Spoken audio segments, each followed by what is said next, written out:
വെള്ളത്തിൽ മുങ്ങിയ തെരുവുകൾ, പക്ഷേ ശൂന്യമായ ജലസംഭരണികൾ. ഇന്ത്യയിലെ മൺസൂൺ കാലത്തെ ഇപ്പോഴത്തെ അവസ്ഥ ഇങ്ങനെയാണ്. എന്തുകൊണ്ടാണ് ഒരേ സ്ഥലത്ത് തന്നെ വ്യത്യസ്തമായ രീതിയിൽ നമ്മൾ കാണപ്പെടുന്നത്? ഒരേ സമയത്ത് രണ്ട് കാര്യങ്ങൾ എങ്ങനെ സംഭവിക്കുന്നു?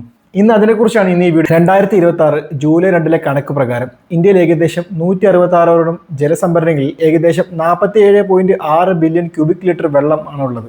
പലപ്പോഴും നിങ്ങൾക്ക് കേൾക്കുമ്പോൾ തോന്നാം ഇത് വലിയൊരു അളവിലുള്ള വെള്ളമല്ല എന്ന്. പക്ഷേ ശരിക്കും അവസ്ഥ ഇങ്ങനെയാണ്. ഏകദേശം നമ്മുടെ 166 ജലസംഭരണികളായി ഏകദേശം 186 മില്യൺ വെള്ളം ശേഖരിക്കാനുള്ള ശേഷിയുണ്ട്.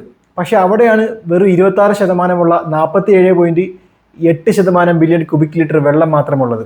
അത് എത്രത്തോളം പരിതാപകരമായ അവസ്ഥയെന്ന് പറയണമെങ്കിൽ അതായത് നിലവിലുള്ള ജലസംഭരണിയിലെ 3% ജലസംഭരണിയും കാലിയായിട്ട് കിടക്കുകയാണ്. അതിൽ 1% മാത്രം, അതായത് 26% മാത്രമേ നിലവിൽ വെള്ളമുള്ളൂ.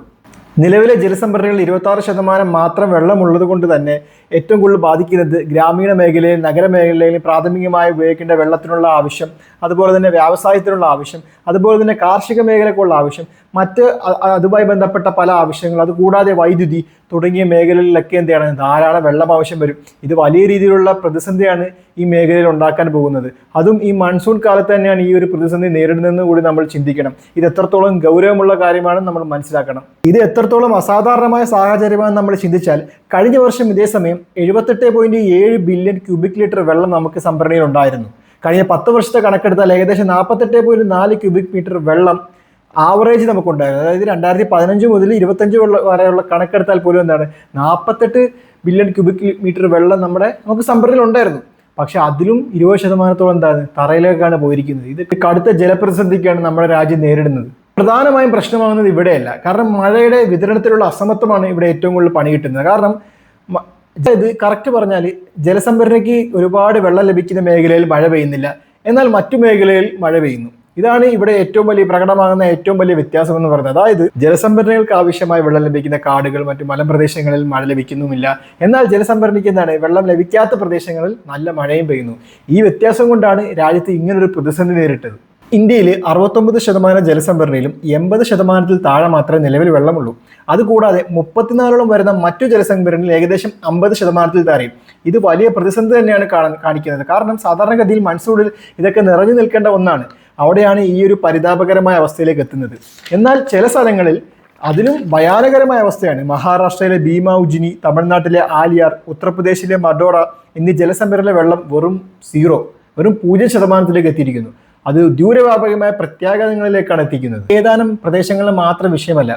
ഉത്തരാഖണ്ഡ്, പഞ്ചാബ്, കേരള, തമിഴ്നാട്, കർണാടക, ആന്ധ്ര, മഹാരാഷ്ട്ര, പശ്ചിമ ബംഗാൾ, ഒഡീസ, മധ്യപ്രദേശ് പോലുള്ള 14ഓളം ഇത്തരം പ്രതിസന്ധികൾ നേരിടുന്നത്. പ്രത്യേകിച്ച് ദക്ഷിണേന്ത്യയിൽ ആശങ്ക കുറച്ച് കൂടുതലാണ്. പ്രത്യേകിച്ച് കേരള, തമിഴ്നാട്, കർണാടക മേഖലകളിൽ ഏകദേശം 16 മുതൽ 46% വരെ കുറവുണ്ട്. പ്രത്യേകിച്ച് കേരള, തമിഴ്നാട്, കർണാടക, ആന്ധ്ര പോലുള്ള സംസ്ഥാനങ്ങളിൽ 16 മുതൽ 40% വരെ വെള്ളത്തിന്റെ കുറവുണ്ട്. കിഴക്കൻ സംസ്ഥാനങ്ങളായ ജാർഖണ്ഡ്, ഒറീസ, പശ്ചിമ ബംഗാൾ, മണിപ്പൂർ, മിസോറാം പോലുള്ള സംസ്ഥാനങ്ങളിൽ കനത്ത ജലക്ഷാമമാണ് ഇന്ന് നേരിടുന്നത്. അപ്പോൾ ഇത് അർത്ഥമാക്കുന്നത് അടുത്ത ഏതാനും ദിവസങ്ങൾക്കുള്ളിൽ, അതായത് മൺസൂൺ തീരാൻ ഇനി വളരെ കുറച്ച് ദിവസങ്ങൾ മാത്രമേ ഉള്ളൂ, ഏതാനും ദിവസങ്ങൾക്കുള്ളിൽ ഇതുപോലെ തന്നെ സംഭവിക്കുകയാണെങ്കിൽ രാജ്യം കടുത്ത ജലക്ഷാമം നേരിടും. അത് വൈദ്യുതി മേഖല, അതുപോലെ തന്നെ കൃഷി, വ്യവസായം, മറ്റു പ്രാഥമികമായ ആവശ്യങ്ങൾ എല്ലാ മേഖലയിലും ബാധിക്കും. ഇത് വലിയ രീതിയിൽ നഷ്ടത്തിലേക്കാണ് എത്തി. കൃഷ്ണ, കാവേരി, മഹാനദി, പണ്ണാർ തുടങ്ങിയ കിഴക്കോട്ടൊഴുകുന്ന നദികളായി ബന്ധപ്പെട്ട നദികളും, ബ്രാഹ്മണി, ബൈതരി, ബരാക് നദി തുടങ്ങിയ നദികളും, താപി മുതൽ കന്യാകുമാരി വരെ പടിഞ്ഞാട്ടൊഴുകുന്ന നദീതടാകങ്ങളും സാധാരണക്കാൾ 20% മുതൽ 60% വരെ കുറവുള്ള ജലസംഭരണി കുറവ് വിഭാഗത്തിലാണ്. സാധാരണ ഉള്ള 20 മുതൽ 60% കുറവുള്ള ജലസംഭരണിയുടെ വിഭാഗത്തിലാണ്. എന്നാൽ ചെറിയൊരു ആശ്വാസമുണ്ട്. ഇതുവരെ നദീതടങ്ങളിൽ ഈ ഒരു പ്രതിസന്ധി ഉണ്ടായിട്ടില്ല. അതായത് നിലവിലെ പ്രധാനപ്പെട്ട നദിയായ ഗംഗ, ബ്രഹ്മപുത്ര, കാവേരി മുതലായ നദീതടങ്ങൾക്ക് ഇത്തരം വിഷയം വന്നിട്ടില്ല. സാധാരണ മൺസൂൺ ലഭിക്കുന്ന വെള്ളം അതിന് ലഭിച്ചിട്ടുണ്ട്. ഇന്ത്യൻ കാലാവസ്ഥാ വകുപ്പ്, അതായത് IMDയുടെ കണക്ക് പ്രകാരം ഇന്ത്യയിലെ ജില്ലകളിലെ 3-2% ജില്ലകൾക്കും 3-2 ജില്ലകളിലും സാധാരണ ലഭിക്കുന്നതിനേക്കാൾ കുറവ് വെള്ളം മാത്രമേ ലഭിച്ചിട്ടുള്ളൂ. 325 ജില്ലകളിൽ മഴ കുറവ് വെള്ളം രേഖപ്പെടുത്തി. 165 ജില്ലകളിൽ ഗുരുതരമായ മഴക്കുറവ് നേരിടുന്നു.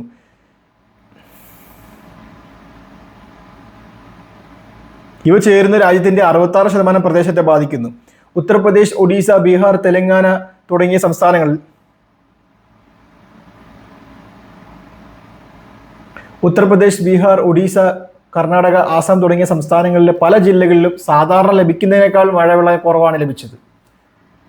അതേസമയം ജലക്ഷാമം കൊണ്ട് പ്രതിസന്ധി നേരിടുന്ന അല്ലെങ്കിൽ വെള്ളം ഒട്ടും കിട്ടാത്ത സംസ്ഥാനങ്ങളായ തമിഴ്നാട്, രാജസ്ഥാൻ, പഞ്ചാബ് തുടങ്ങിയ സംസ്ഥാനങ്ങളിലെ മിക്ക ജില്ലകൾക്കും എന്താണ് സാധാരണ ലഭിക്കുന്നതിൽ അല്പം കൂടുതൽ ലഭിക്കുകയും ചെയ്തു. അതൊരു നമുക്ക് എന്താണ് ഒരു പോസിറ്റീവായിട്ടുള്ള വാർത്ത തന്നെയാണ്. ഇതിന് അവസാനമായി പറയാനുള്ളത്, മൺസൂൺ എത്ര ശക്തമായാലും ജലസംഭരണികളിലേക്ക് ആവശ്യമായ വെള്ളം പരത്ത പ്രദേശങ്ങളിൽ മഴ ലഭിച്ചില്ലെങ്കിൽ അത് കടുത്ത പ്രതിസന്ധി ഉണ്ടാക്കും. കാരണം മറ്റു പ്രദേശങ്ങളിൽ പെയ്താൽ അത് അവിടെ വെള്ളപ്പൊക്കം ഉണ്ടാകുന്നതല്ലാതെ അല്ലെങ്കിൽ അത് കടലിലോട്ട് പോകുന്നതല്ലാതെ നമ്മുടെ ജലസംഭരണിക്ക്, നമ്മുടെ മറ്റു കൃഷി ആവശ്യങ്ങൾക്ക്, വ്യവസായ ആവശ്യങ്ങൾക്ക് ഉപയോഗിക്കാനുള്ള വെള്ളം കടുത്ത പ്രതിസന്ധിയാണ് എത്തിക്കുന്നത്.